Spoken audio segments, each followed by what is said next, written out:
Steve Robbins here. Welcome to the Get It Done Guys, quick and dirty tips to work less and do more. Today's topic is how to track a dozen things at once. So, I am the point person for somewhere between 3 and 4 student projects. I figured it would be a cinch. How hard can it be to keep track of 4 projects comprised of 22 students, 3 faculty members, and 4 sponsors who only have to deal with 16 or 17 administrators around 3 different topics? What could be easier? Herding cats. That could be easier, because I get easily confused. I could keep track of mommy and daddy when I was young, because one of them had a beard. I wasn't always sure which one, but at least I could tell them apart. My project here started out easy. I wrote up the project description for one group and sent it to them. Then I started to work on the project description for the second group, but the faculty member for group 3 called to chat. So we outlined group 3's project while I accidentally sent the description for group 2 to the administrator who would be working with group 1.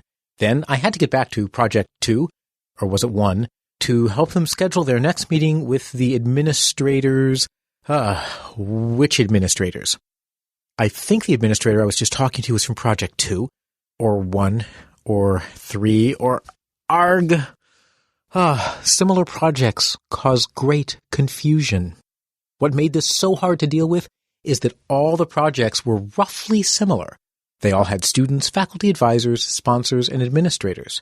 Plus, I had to do the same things for each project: create a project overview, prep the administrators who would be talking with the students, and check in with the faculty sponsor to set up a schedule. Because the projects were so similar, I was able to confuse which steps I'd taken on which projects. Salvation came in the form of engineering graph paper. That's graph paper with a wide column 1 and the rest of the columns narrow. Don't worry, if you visit this episode's transcript, I link to a website that will help you print all the engineering graph paper you could imagine. On each row of the graph paper, I wrote the names of the student teams. To protect the innocent, let's call them Cougar, Buffalo, and Snort. I labeled each column with the steps the team had to go through. Project overview written, admins prepped, faculty check-in complete. There were lots of other steps, but you get the idea. As each step got completed for each team, I would just check it off the grid at the intersection of the team name and the step. When Snort's faculty advisor interrupted the phone call with Cougar, where we were planning the project overview, I was able to check off the Snort faculty check-in complete box so I wouldn't forget and re-check in later. Then, when I finished with Team Cougar's overview, I could check that off. With a single glance, I now know which teams still need to do which phases. And use the grid to track per project information. Sometimes you need to track information on a project-by-project basis. In that case, I merge a few columns together and write the information right on the tracking sheet. Since each team has a different weekly check-in time, I create a column called check-in time and just write in each team's check-in time on their line. My grids often go onto the cool engineering graph paper I mentioned before. But if you're so glued to your computer that you use sunscreen to prevent your pasty white skin from getting burned by the monitor's glare, you can do this easily in a spreadsheet or a word processing document. Just do me a favor, please, and don't waste too much time resizing your columns. Your computer is a tool, not your silicon master. The grid technique isn't just limited to projects. You can use it anytime you have the same set of steps you'll be doing with many different people.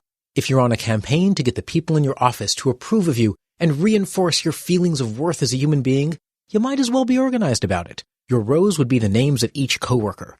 The columns would be the steps in your relationship building plan. Meet with each one, uncover mutual interests, recommend a thoughtful book, learn their middle name, swap stories of your traumatic childhood, and then have a nice conference with them and an HR representative where the 3 of you discuss boundary issues.